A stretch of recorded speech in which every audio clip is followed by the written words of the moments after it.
Hey YouTube, Gordon Miller here. Okay, so I was working with one of my partners, my technology partners, who I've begun mentoring. I'm actually starting to actively mentor people now, and I see a lot of benefit in it. I've enjoyed working with the folks on Quora and stuff like that, but I also see some real opportunities to make some real impact and some real differences for certain people, and so I'm very selective about who I'm mentoring.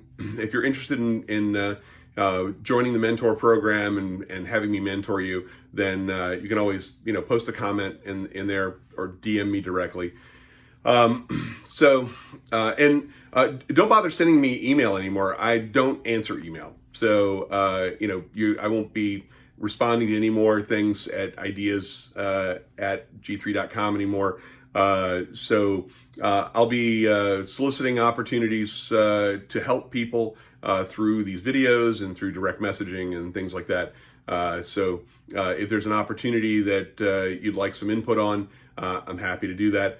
I spent an hour yesterday with a company that is in India that has folks here in the U.S. that are working on something, I was pretty brutal about what they presented because they needed to hear it, and they needed the guidance and advice. Well, I gave them the guidance and advice that showed them provided a roadmap to get them to where they needed to be.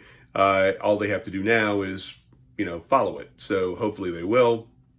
Their pitch deck was absolutely horrible, and I went right down the line for conceptually what was wrong, how to build the relationships they needed, how to change their pitch deck to really be effective. They've not gotten any traction, and there's a lot of reasons for that, but it doesn't matter. It's just that beyond the first hour, I can tell in the first hour how the interaction goes as to whether or not it's worth spending any more time on.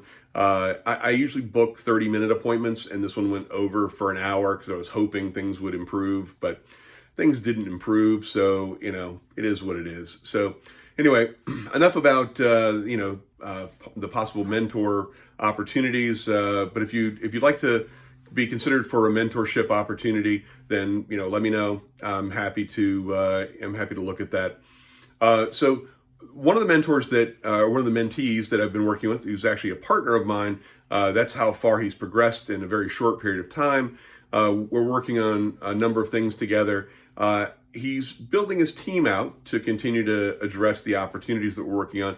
And he's like, hey, I'm curious, you've hired people over the years. What are the key aspects that you look for in people that you're hiring? Is it personality? Is it, technical ability? What is it? And so I really began to give it some thought. The great thing I love about working with this partner is he continues to challenge me to think more analytically about certain things that I've done sort of automatically over the last 25 or 30 years. And I really enjoy that because I really, I've done stuff for so long, I've not really been thinking much about why I did them. And I'm enjoying reverse engineering or dissecting my reasons for those so that I can more eloquently present them to somebody else. And so that really helps me, and I'm sure it'll make its way into one of the books that I'm working on. So what I realized is that someone on your team has to offer is actually a three-dimensional matrix. We like to think of things in quadrant charts or magic quadrant charts, where you have two axes, and the upper right-hand corner is always the one that you're looking to optimize. Well, and that's true. And I initially thought that it has to do with the number of skills somebody has and their mastery of that. And that's true. As on a two-dimensional axis, if somebody has lots of different skills and a significant amount of mastery, they end up in the upper quadrant, and that has a lot of value because that person may know C sharp, C++, they may know Python, they may know, a number of others. And they may have a very high degree of skill in each one of those. And that's great. That makes that person a rock star in my book. And I love rock stars. But rock stars, just like the real thing, can be temperamental. And so what I realized in talking today was the fact that there's actually a third dimension. You have to take that quad chart with the two axes and you have to pivot it so that the more of the cube is visible. And the third dimension is time. And what it is your ability to acquire new skills over time. And what I mean by that is, I've hired people before that have worked on our teams that may have been incredible. They were up here, like literally almost at the top of the quadrant, and lots of skills, great mastery, boom, they're up here. Problem is that they never learn any more skills, or they never learn the new skills at enough of a mastery level to get to that level. So I began to put some numbers to it, and it's kind of interesting. So I also realized that if they know multiple skills, each has its own dimension for how good they are at it. And so what that means is that you may know C sharp, to a level of 9 out of 10. You may know C++ at an 8 out of 10. You may know Python at a 7 out of 10. So your mastery level may vary among the tools. And also, as your ability to learn new tools changes, you also will end up learning. You may not learn those other tools up to a 7, 8, or 9. You may only get to a 5 out of 10. And so your ability to learn new tools to the highest level possible or commiserate level with the other skills is actually more important. And so I began to do kind of the math. And so let me take a break. So little water break brought to you by, well, Solo's not sponsoring me, but thanks, Solo. I still think a red Solo cup makes water taste better. It's ice and water. So anyway, so what I found out is that the optimal area is when somebody knows between 2 and 3 skills up to a level of an 8 out of 10. And so if they know more than 3, they likely don't know those 3 well enough to add any real value. People that know 5 or 6 or 7 tools usually don't know them well enough. And so their overall value tends to come down, even if they think they know it well.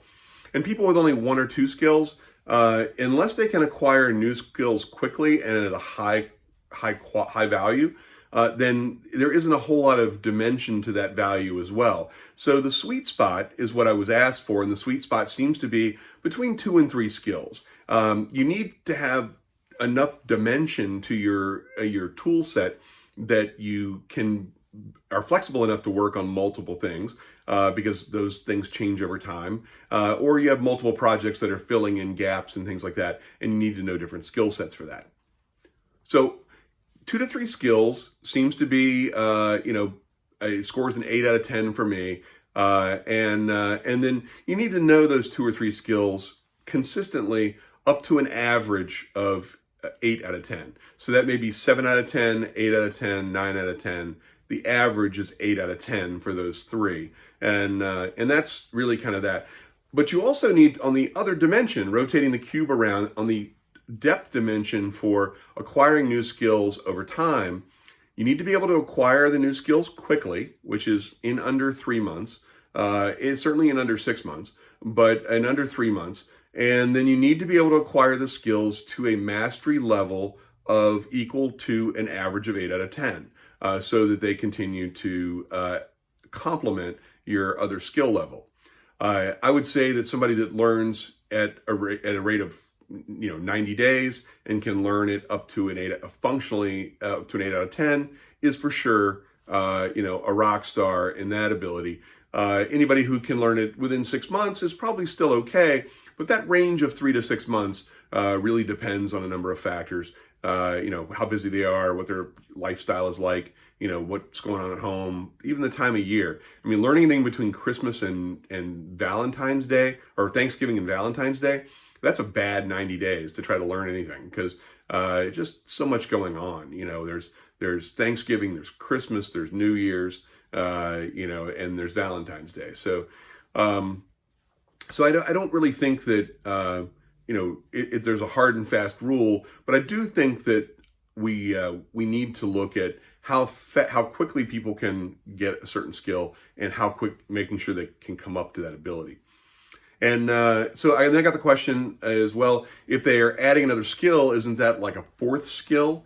Well, typically the life cycle of a skill seems to be somewhere around 5 to maybe 10 years. It takes, if you're on the bleeding edge of a technology, it takes between 3 and 5 years for that technology to really take hold in a commercial environment where it's sort of commercially viable.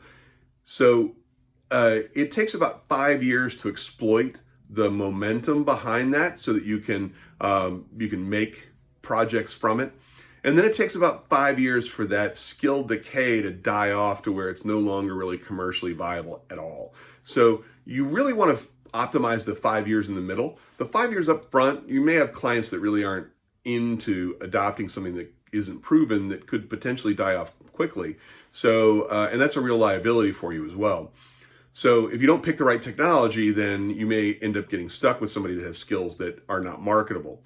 But this 5 to 15 year time difference can change depending on the technology. I always use cold fusion as an example. It's a sorry, another notification. I always use cold fusion as an example because it's an easy one to use because it was viable for close to 20 years total before it was completely phased out, and there was no more support for it. There's still a number of solutions still using cold fusion.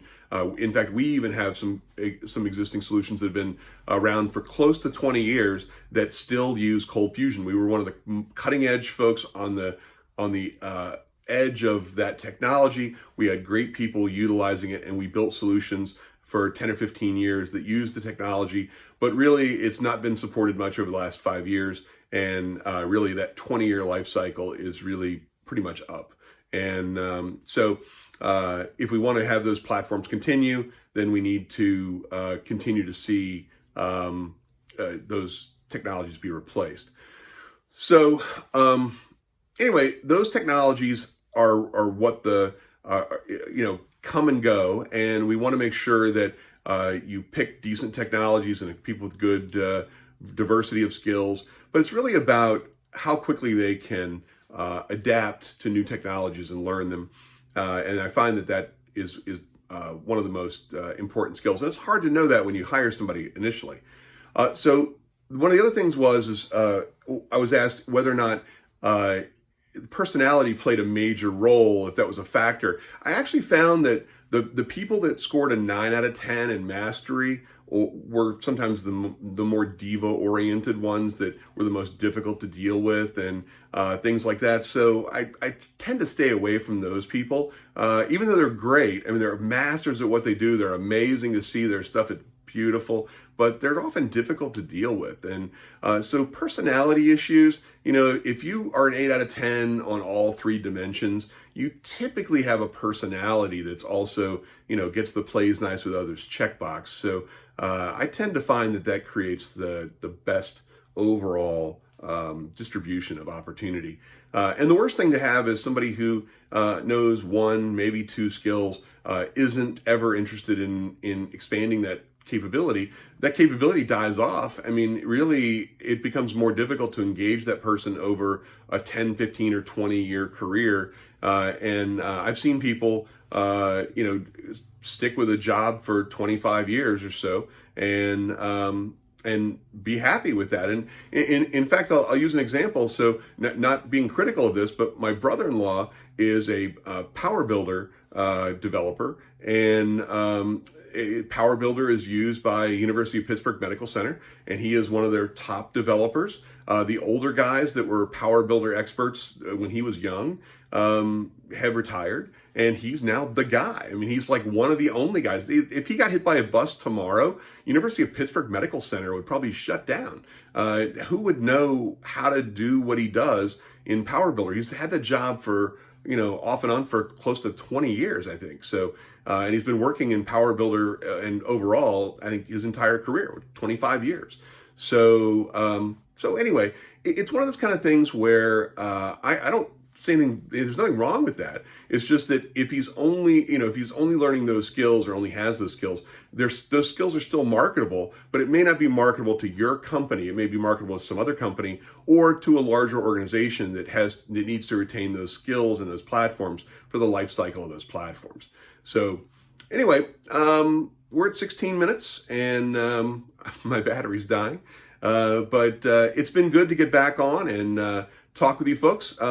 Please like and comment. Again, no ads, not interested in monetizing the videos. I'm done with that for now. So I'm more interested in making sure that we develop a following, get you guys to follow me on social media. All of my various links are on my Quora profile. And, like, follow, and subscribe, and leave your comments. Thank you very much.